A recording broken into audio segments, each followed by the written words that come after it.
자, 우리는 지난번 말씀에 하나님이 야고보 사도를 통하여 시험과 환난을 만났을 때에 어떻게 우리가 믿음으로 이길 것인가, 그 자세와 방법을 나누었습니다. 자, 오늘 밤에는 사도 바울이 우리가 시험과 어려움을 만났을 때에 어떻게 이겨나갈 것인가 라고 하는 말씀을 함께 나누도록 하겠습니다. 자, 오늘 에베소서 6장의 말씀은 워낙 유명한 말씀이어서 성령의 전신갑주, 이것은 신앙생활을 어느 정도 하신 분들은 다 알고 있는 말씀이기도 해요. 알고 있는 말씀이지만 다시 한번 우리가 어려운 시대에 이 말씀을 우리가 다시 한번 리마인드 하시고 또 이 말씀을 잘 묵상해서 우리 각자 믿음으로 잘 이겨나가시고 승리하시기를 주의 이름으로 기도하고 축복합니다. 자, 우선 10절 말씀을 보십니다. 10절 합독합니다. 끝으로 너희가 주 안에서와 그 힘의 능력으로 강건하여지고 그랬습니다. 이전 성경에는 종말로라고 했습니다. 그런데 이번 성경에는 끝으로라고 그렇게 번역을 했는데요. 왜 이렇게 번역을 했을까요? 그럼 이전 성경이 틀렸느냐? 그런 건 아닙니다. 우리가 번역할 때 여러 가지 의미가 있어서 때로는 새로운 번역본이 나올 때마다 이제 좀 다양하게 번역을 하는데요. 그러니까 종말로라고도 맞습니다. 그래서 우리가 종말로 해석하게 되면 항상 이제 역사의 마지막 때, 또 주님이 다시 재림하실 때에, 또 그리고 우리가 개인적인 종말도 있죠. 우리가 살아가는 동안에 주님이 오실지 안 올지 그건 주님이 하실 일이고, 그러나 분명한 것은 우리가 개인적으로 종말을 맞이할 때는 100% 있습니다. 그래서 우리 그리스도인들은 항상 이 역사적인 종말과 그리고 개인적인 종말을 늘 인식하고 기도하며 믿음 생활을 해야 될 줄로 믿습니다. 자, 두 번째 끝으로라고 해석을 하게 되면 에베소서는 총 6장으로 구성되어 있습니다. 사도 바울이 에베소에서 3년 동안 사역과 복음을 전하고 난 다음에 그리고 이제 그때마다 서신을 통해서 하나님 말씀을 전언해 주고 있는데요. 그러니까 이제 6장 1장부터 6장 9절까지는 하나님 말씀을 다 전했고, 이제는 마지막 정리하는 결론적인 부분에 있어서 이제 말씀을 할 때 finally 끝으로라고 그렇게 해석이 되어진다면, 에베소서는 그동안 사역했던 모든 사역의 결론이라고 말할 수가 있습니다. 자, 에베소 교회는 이방 도시입니다. 그리고 당시 그르크니와 다 우상 숭배가 많은 그런 지역들이었습니다. 특별히 에베소 도시는 로마 황제의 숭배 도시였는데요. 당시 로마가 전 세계를 한 34국을 이렇게 지배하다 보니까, 그러니까 마게도냐 유럽의 지역과 그리고 저 아프리카 지역과 그리고 또 아시아 지역, 이렇게 해서 하다 보니까 대륙적으로 보면 아시아 지역에 많은 나라들 중에 에페소 지역을 아시아의 로마의 황제 숭배 도시로, 아시아의 로마의 수도로 그렇게 정할 만큼 특별히 로마에서는 에페소에 관심을 많이 가지고, 그래서 로마 황제 숭배하는데 아주 모범 도시로 그렇게 세웠던 도시가 바로 에페소였습니다. 물론 그게 이제 항구 도시였고 또 아시아로 가는 관문이어서 또 많은 사람들이 북적북적거렸던 곳이었기 때문에 또 세속적인 도시이기도 합니다. 그래서 특별히 우상 숭배가 많은 도시였는데요. 자, 이러다 보니까 자, 이방 도시, 그리고 우상 도시, 로마 황제 숭배 도시, 그리고 무역 도시다 보니까 물질 만능주의 도시, 그리고 세속 도시, 그리고 게다가 쾌락적인 도시, 이 모든 것들이 영적으로 기독교와 다 배치되는 것들이에요. 물론 세상적으로 살면 에페소만큼 살기 좋은 도시가 없습니다. 그런데 영적으로 보면 에페소만큼이나 믿음 생활을 하기가 힘든 곳도 없습니다. 그래서 특별히 이곳에서 바울이 복음을 전하면서 영적으로도 많은 도전을 받습니다. 그리고 육적으로도 로마 황제의 숭배를 거절하다 보니까 각종 불이익과 어려움을 당하게 되는데요. 자, 이런 도시에서 복음을 전하면서 이제 많은 신실한 그리스도인들이 영적으로 갈등을 겪고 어려움을 당하고 또 육체적으로 환난과 시험을 당했을 때에, 이럴 때 이제 결론적으로 어떻게 이 시험과 환난을 영적인 도전 직면 앞에서 믿음 생활을 승리할 것이냐라고 하는 부분이 결론입니다.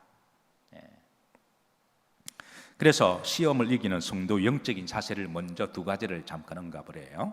그게 첫 번째가 따라서 하십니다. 주 안에서. 10절에 보시면 종말로 끝으로 너희가 누구 안에서? 주 안에서. 우리가 힘들고 어려운 일을 만날 때, 어려운 시절을 살아갈 때에 먼저 주 안에 있는 것을 점검해야 될 줄로 믿습니다. 우리가 어떤 경우든 주 안에서 해답을 찾아야 할 줄로 믿습니다. 아무리 힘들고 어려워도 우리 그리스도인들은 주 안에서 몸부림치면서 답을 찾아야 돼요. 중반절에 보시면 주 안에서 그 힘의 무엇으로? 능력으로. 이 말은 우리가 힘들고 어려워도 주 안에서 몸부림치고 답을 찾으면 하나님이 힘을 주신다고 하는 거예요. 그리고 하나님께서는 능력으로 강건하여지고, 우리가 주 안에 있으면, 우리가 주님을 전적으로 의지하게 되면 하나님은 때를 따라 힘을 주시고 또 우리가 영성에 강건하게 해주시고 우리를 세워주신다는 것입니다. 자, 그런데 이 말은 역으로 주 밖에 있으면 어떻게 될까요? 마치 물고기가 물 밖에 벗어나면 더 넓은 세상이 있는 것 같지만 거기 힘을 쓰지 못하듯이 우리 그리스도인들이 세상 밖에 나가면 자유하고, 그런데 그 자유가 나중에 방종인 걸 알게 돼요. 탕자처럼 밖에 나가면 내 힘으로 다 할 수 있을 것 같지만 결국은 세상과 창기와 놀아나게 되고, 살다 보면 돼지 주염열을 먹었다, 이 말은 음식의 문제가 아니라 살아가는 게 돼지와 같이 살아간다는 거거든요. 그러니까 결국 주 밖에 있으면 우리는 우리 자신도 알지 못하게 세속화가 되어가고, 그리고 나서 나중에 영적인 힘이 빠지고 낙심하고 절망하고 그리고 두렵고 떨리기도 됩니다. 그래서 하나님은 우리가 어떤 문제를 만났을 때, 시험을 만났을 때에 문제 자체나 나에게 시험을 주는 그 사람을 묵상하지 말고 믿음의 주에 온전케 하시는 주님을 바라보게 하시고,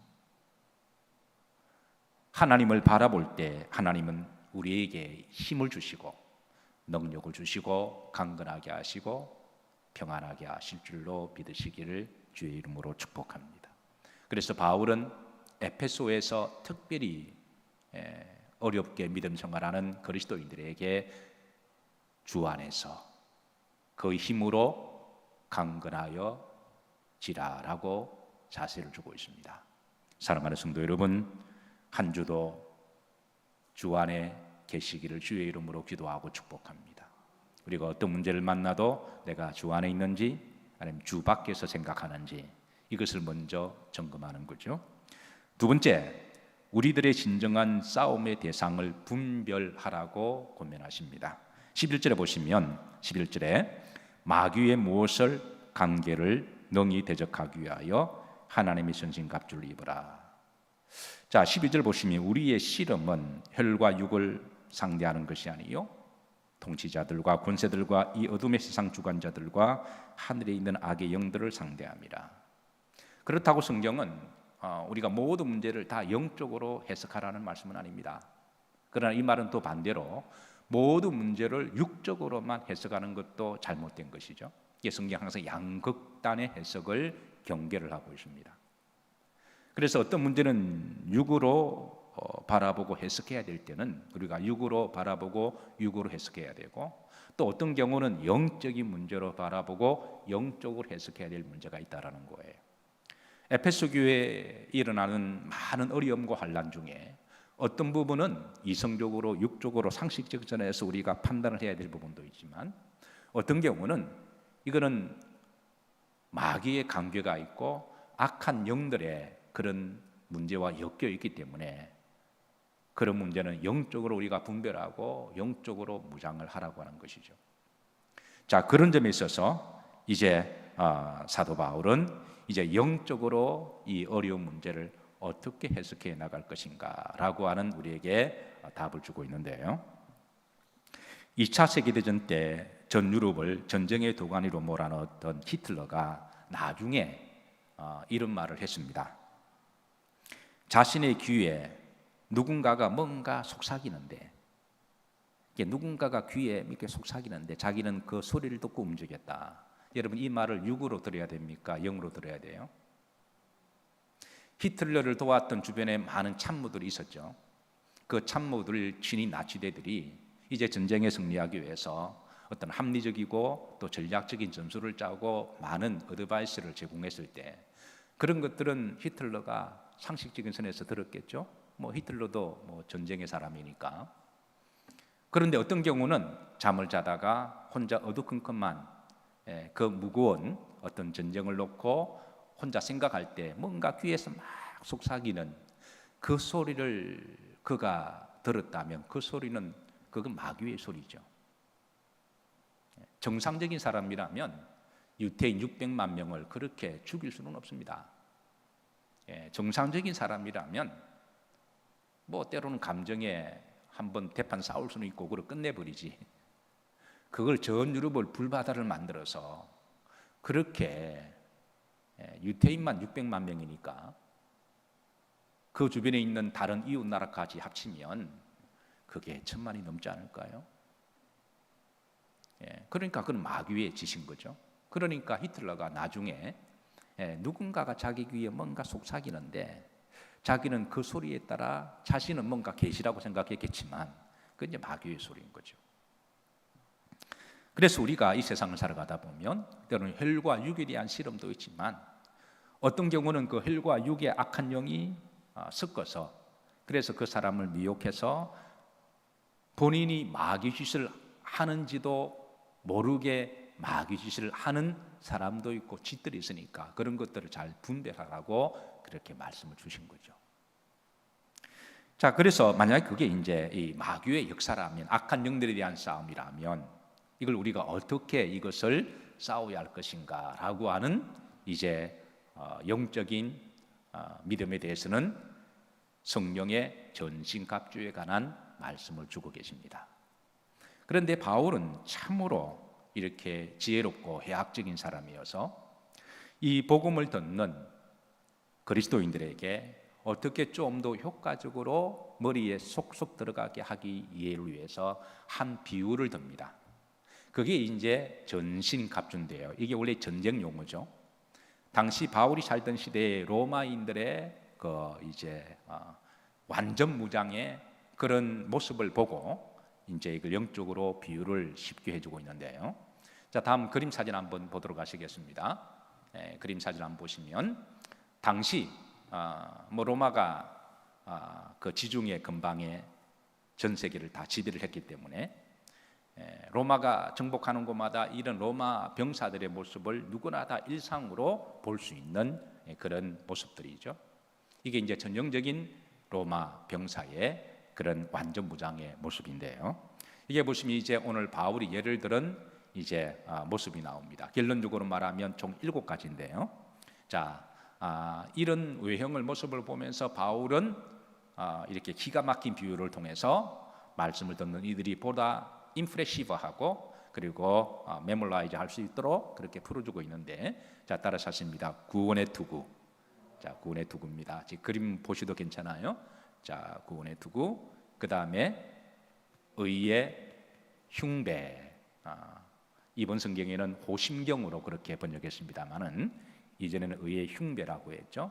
그 다음 세 번째는 진리의 허리띠. 그리고 네 번째는 믿음의 방패. 그리고 다섯 번째는 성령의 검. 여섯 번째는 평안으로 예비한 복음의 신발. 그리고 이제 마지막 7번째가 로마 병정역이 없는 게 바로 성령 안에서 기도입니다. 7가지죠.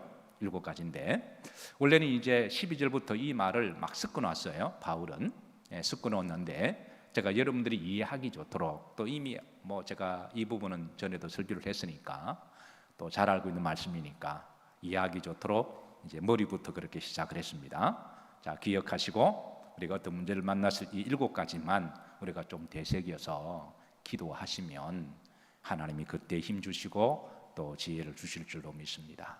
자, 구원의 투구, 그 다음에 의의 흉배, 진리의 허리띠, 그리고 믿음의 방패, 그리고 성령의 검, 그리고 복음의 신발, 마지막으로 성령 안에서 기도와 간구로, 그리고 너희가 기도하되 성도들을 위하여도 기도해라. 중보기도를 말씀하고 있거든요. 그래서 7가지를 먼저 결론적으로 말씀을 드리고 간단하게 말씀만 제가 주의하고 말씀을 마치도록 합니다. 자, 첫 번째 구원의 투구입니다. 17절인데요. 자, 합독합니다. 구원의 투구와, 자, 여기만 보십니다. 구원의 투구. 우리 몸의 바디에서 제일 중요한 부분이 어디죠? 머리입니다.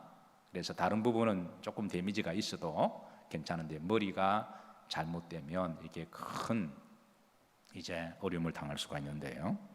그래서 전쟁터에 나가는 병사들은 반드시 머리에 투구를 쓰죠. 앞에 좀 그림 사진 좀 보여주시죠. 로마 병사들이 이 구원의 투구, 구원의 투구. 자, 구원의 투구는 구원관을 이야기하죠. 우리 그리스도인들의 거듭난 보온 의견했을 때, 새 생명은 우리가 주님을 영접했을 때 우리가 새로운 피조물이 되는 거죠. 그러니까 이 구원관, 이거는 어떤 일이 있어도, 어떤 시험을 만나도, 어떤 환난과 순교적인 상황이 오더라도 이것만 우리가 지켜야 된다고 하는 거예요. 다른 부분은 좀 우리가 연약하기 때문에 베드로처럼 주님이 기도하라 그러니까 잠을 잤습니다. 예수님이 돌 하나 던지면서 마음은 온유로되 육신이 약하다. 그래도 주님은 그냥 넘어가시는 거예요. 근데 근본적으로 성령을 회방하는 자는 사함을 받지 못한다 그랬거든요. 그러니까 우리가 어떤 일이 있어도 우리가 여러분 구원관만은 확실하시기를 주의 이름으로 축복하고 잘 지키시기를 축복합니다. 자, 두 번째 의의 호심경. 에베소서 6장 14절에 보시면 후렴절입니다. 의에 무엇을 붙이고 호심경. 이 의의 호심경을 뭐로 번역해야 될 것인가? 이게 이제 학자들마다 약간 견해가 달라요. 근데 저는 두 가지 견해 가운데 하나님의 은혜라고 저는 번역합니다. 다른 식으로 믿음이라고 디카요 수네를 믿음으로 번역하는 분도 계신데, 만약 이걸 디카요 수네를 믿음으로 번역하면 나중에 믿음의 방패가 중복이 돼 버려요. 그래서 물론 이제 디카요 수네를 믿음으로도 번역할 수가 있지만 에베소서 2장에 보면 너희가 하나님의 은혜로 값없이 구원을 받았으니, 그러니까 우리가 구원받은 것은 하나님의 전적인 뭐다? 은혜다. 그래서 두 가지 해석 중에 저는 은혜가 좀 더 오늘 본문과 좀 상충되지 아니하고 맞는 해석이 아닌가 그렇게 추측을 하는데요. 정 궁금하시면 나중에 천국 가서 물어보세요. 은혜. 여러분, 은혜로 우리가 시험 받으면 자기도 모르게 섭섭이가 들어와요. 그죠? 여러분 다 경험하셨죠? 또 시험과 환난을 받으면 자기도 모르게 마음이 강팍해질 수가 있습니다. 나를 시험 준 사람을 향하여 적대한 감정을 가지고, 그리고 갚고자 하고, 그리고 분노하고, 그리고 보복하고, 사람은 감정의 존재니까 그런 부분도 충분히 이해가 되죠. 그래서 강팍해지기 쉽습니다. 그래서 대부분의 사람들은 어떤 불이익을 당하면 똑같은 방식으로 반응하다 보니까 거기 이제 충돌이 나는 거예요. 그런데 충돌과 분쟁은 문제를 해결하는 게 아니라 나중에 또 다른 문제를 야기시킵니다. 이게 문제라는 거예요. 그래서 우리는 시험과 환난을 만났을 때 은혜로 생각하고 은혜를 지켜야 되고 은혜를 유지하는 게 무엇보다도 중요합니다. 우리가 은혜로 구원받았으니까 이 말은 하나님 우리가 앞으로 은혜로 살아가라는 말씀이 아닐까요? 우리는 은혜를 받았는데 우리가 남을 은혜로 대하지 아니하고 율법으로 대한다면 우리도 주님으로부터 율법적인 대우를 받아야 됩니다. 그래서 너희가 그 은혜로 말미암아 하나님 은혜로 구원을 받았으니 이것이 너희에게 난 것이 아니요 하나님의 무엇이다 선물이라 하셨으니까. 그래서 우리가 어떤 어려움이나 시험이나 환난을 당하면 첫 번째로 은혜로 우리가 잘 지킬 수 있도록 내 마음속에 심장에 은혜가 떨어지지 않도록 은혜로 말하고 은혜로 생각하고 은혜로 행동하고 은혜로 해석해야 될 줄로 믿습니다. 여러분, 특별히 우리가 좀 예민한 시대를 살아가고 있습니다. 정말 말 한마디에 따라 팍팍 튈 수 있는 그런 시대인데 여러분, 이럴 때일수록 더욱더 은혜로 생각하시고 은혜로 해석하시기를 주의 이름으로 축복합니다. 은혜를 보면 다 사랑스럽고 다 좋으신 분들이잖아요. 자, 세 번째 진리 허리띠입니다. 에베소 6장 14절에 보시면 중반절에 너희 허리띠를 진리로 너희 허리띠를 띠고, 이 진리는 성도의 진실된 삶 그리고 착한 행실을 말합니다. 우리가 이렇게 허리띠가 제대로 없거나 그러면 바지가 내려가면 창피하잖아요. 성도가 진실되게 살아가지 않고 때로는 거짓말이나 살살하고 성실하지 아니하고 잔머리 굴리고 그리고 착하게 살지 않고 이익에 따라서 그렇게 죄송합니다만은 용서하시고 들으세요. 야비하게 살면 나중에 반드시 창피를 당합니다. 교회를 다니는 사람도 나중에 세상으로부터 아주 수치스러운 일을 당할 거예요. 그래 가끔 교회 다니시는 분들이 어떤 잘못을 했을 때 의도적으로 매스컴에서 이걸 막 까발려서 그럼 얼마나 우리가 창피하고 부끄러워요. 물론 의도적으로 과대로 이렇게 하는 것은 조금 바람직하지는 않지만 그러나 그거를 통해서 우리가 앞으로 그런 일이 없도록 우리가 진실된 착한 행실을 살아야 되지 않겠습니까? 어쨌든 믿는 사람이라고 할지라도 목사라고 할지라도 장로라고 할지라도 아무리 거룩한 직분을 받아도 우리가 위선되게 살거나 잘못되게 살면 반드시 때가 되면 수치를 당하게 되어 있다.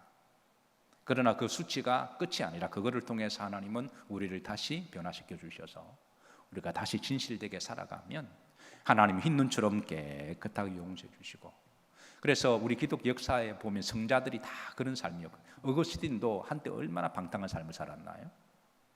그런데 그가 나중에 이제 회개하고 돌아왔을 때 성자가 된 것이죠. 자, 네 번째 믿음의 방패입니다. 에베소 6장 16절입니다. 모든 것 위에 무엇을 가지고 믿음의 방패를 가지고 그랬습니다. 그러니까 모든 것 위에. 그리고 이 모든 것은 나중에 이제 후렴지를 보시면 악한 자의 모든 불화살과 서로 커넥팅이 되어 있습니다. 그러니까 악한 자가 불화살, 불화살들 원문에 보시면 복수거든요.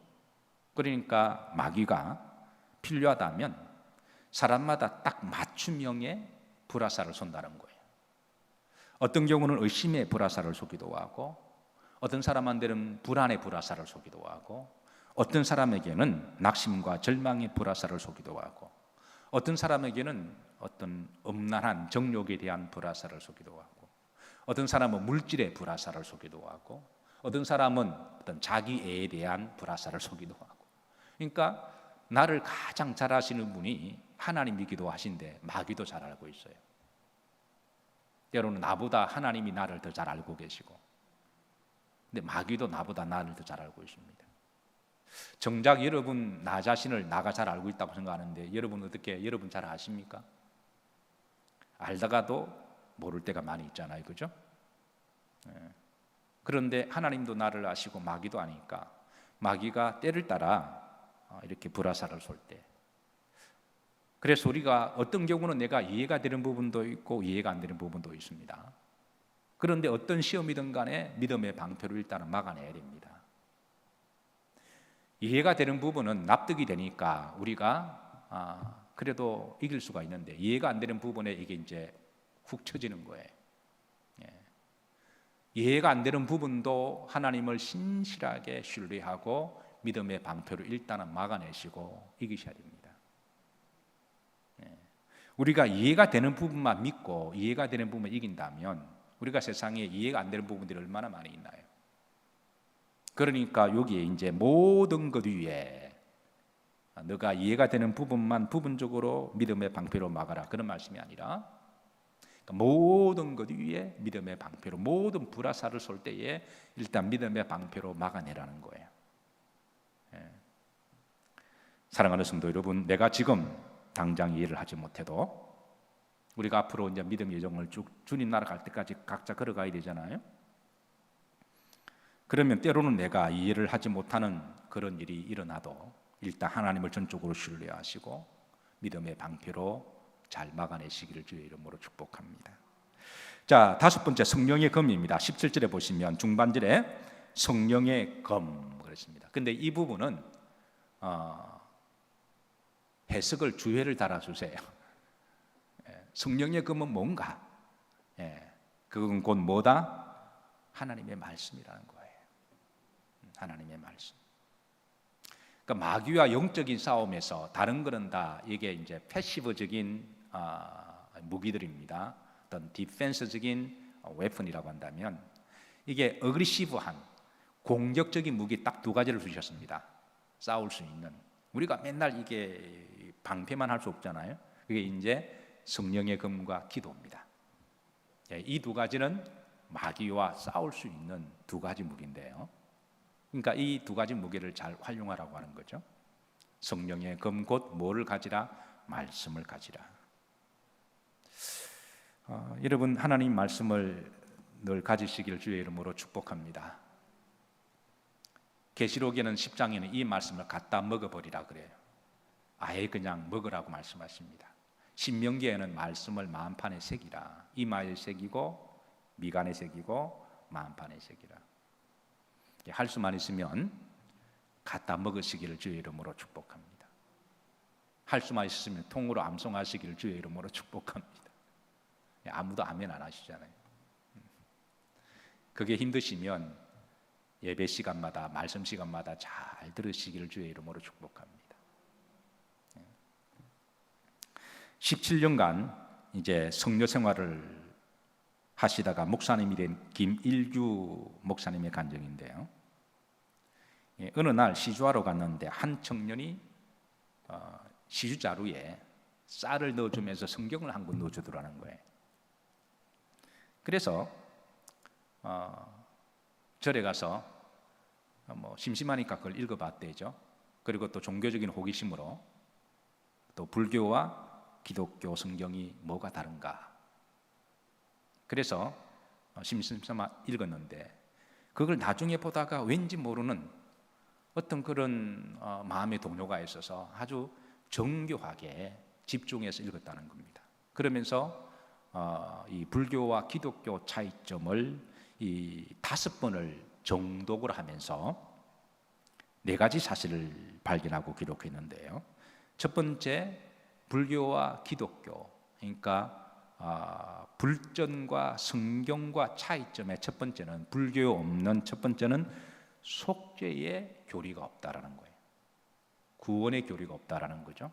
불교는 알아서 도를 터득해서 구원받아라 그러는데 본인도 17년 동안 중으로 있었지만 아직 그 부분에 대해 해답을 얻지 못하고 늘 헤매고 있는데, 그런데 성경에 보니까 분명하게 속죄할 수 있는 길을 제시하더라는 거예요. 두 번째는 부활의 교리입니다. 석가는 위대한 분이기는 하지만 그러니까 죽음으로 끝난 거잖아요. 그런데 예수님은 부활하셨다. 이거 엄청난 충격이죠. 세 번째는 예수님이 성육신하는 삶을 사신 것. 불교는 도 깨달으면 산으로 자꾸 들어가잖아요. 근데 본인은 들어가는 건 좋은데 들어가면 여러분 저 자식은 누가 돌봅니까? 그 저 자식은 뭔 죄가 있다고? 소는 누가 키우고 또 양은 누가 키우나요? 이게 본인은 좋아서 들어간다고 하지만 남아있는 자식이 또 다른 고형을 가지게 되는 거죠. 책임을 전가하는 것이잖아요. 근데 기독교는 세상 속에서 성육신하면서 십자가를 지고 오히려 더 책임을 감당하는 것. 이게 또 다르다라는 거예요. 마지막 네 번째는 예수님만 믿으면 구원받는다고 하는 교리. 불교는 막연하게 선행을 행하면 뭔가 좀 좋은 일이 있을 거라고 하는데 기독교는 다른 무엇으로 구원받을 수가 없고 오직 예수님을 믿어야만 구원받는다고 하는 이 네 가지를 본인이 이제 성경을 정독하고 5번을 보면서 결론을 내리고 산에서 내려오셔서 신학을 공부하시고 나중에 목사님이 되셨습니다. 그러니까 하나님의 말씀이 우리를 길과 진리로 인도하는 것이죠. 여러분, 말씀이 성령의 검이고 또 분별이고 힘인 줄로 믿으시기를 주의 이름으로 축복합니다. 자, 6번째 15절입니다. 평안의 복음이 준비한 것으로 신을 신고. 근데 이 바울이 이 말씀을 인용할 때는 이사야 52장 7절을 이제 다시 선언한 것인데요. 이사야 52장 7절 다 같이 한번 보십니다. 좋은 소식을 전하며 평화를 공포하며 복된 소식을 가져오며 구원을 공포하며 시온을 향하여 이르기를 내 하나님이 통치하신다는 자의 산을 넘는 달이 어찌 그리 아름다운고 그랬습니다. 그러니까 이 이사야 52장 7절을 바울은 간략하게 그렇게 정리한 것이 바로 이제 15절 말씀이죠. 우리가 전도하기 힘든 시대를 살아간다고 할지라도 그래도 전도해야 됩니다. 아무리 입에 마스크를 채워두고 교회 가는 것을 부담스럽게 해도 그래도 교회 와야 되고 그래도 전도해야 됩니다. 여러분, 이 세상에서 상들이 많습니다. 공부 잘하는 아이들에게 이렇게 성적상을 주기도 하고 장려상을 주기도 하고 또 성실한 아이들에게 개건상을 주기도 하고 또 기술 장인상을 주기도 하는데요. 또 똑똑한 사람한테 노벨 과학상을 주기도 하고 비즈니스에 또 기업상을 주기도 하는데 인류가 상 중에 가장 명예롭고 가장 존경하는 상이 노벨 평화상입니다. 그래서 세상이 모든 것을 다 이루었던 각 나라 대통령들이 마지막에 받기 원하는 게 노벨 평화상이에요.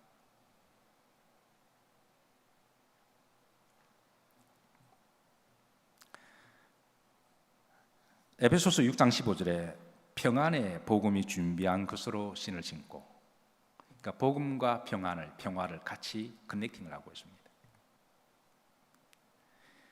하나님이 우리에게 주시는 하늘의 가장 큰 상은 영혼 구원상이라고 저는 믿습니다. 그래서 평안으로 예비한 복음의 신을 신고 복음을 전하는 자의 산을 넘는 발이 어찌 그리 아름다운가. 여러분, 더 열심히 전도하십시다. 아무리 전도하기 힘든 시대라 그래도 우리가 이거를 포기해서는 안 됩니다. 내 삶의 현장이 선교지고 하나님이 나를 선교사로 파송한 것이라고 믿고 평소에 겸손하고 잘 섬기시고 인간관계를 잘 하셔서 그리고 결정적인 순간에 그들의 마음이 열었을 때에 복음을 전함으로 복음을 전하시기를 주의 이름으로 축복하고 우리 영열교회가 크든 적든 이 사명을 잘 감당하는 교회가 되기를 기도하고 소망합니다. 자, 마지막 7번째 기도입니다. 18절입니다. 자, 다 같이 합독하십니다. 모든 기도와 간구를 하되 항상 성령 안에서 기도하고 이를 위하여 깨어 구하기를 항상 힘쓰며 여러 성도를 위하여 구하라. 항상 두 번이 나오죠. 항상 기도해라. 기도는 일반적인 우리 삶의 기도를 말씀하시고 간구는 간절히 구하는 거죠. 근데 이 개인 기도와 더불어서 구림절에 보시면 여러 성도를 위하여 뭐 해라? 구하라. 우리 개인 기도도 하지만 중보 기도도 하라고 하는 것이죠. 특별히 우리가 개인적으로 기도해야 될 때이고, 그리고 나라와 민족과 또 다른 교우들을 위해서 중보 기도해야 될 때입니다. 사랑하는 성도 여러분, 사도 바울이 어려운 시대에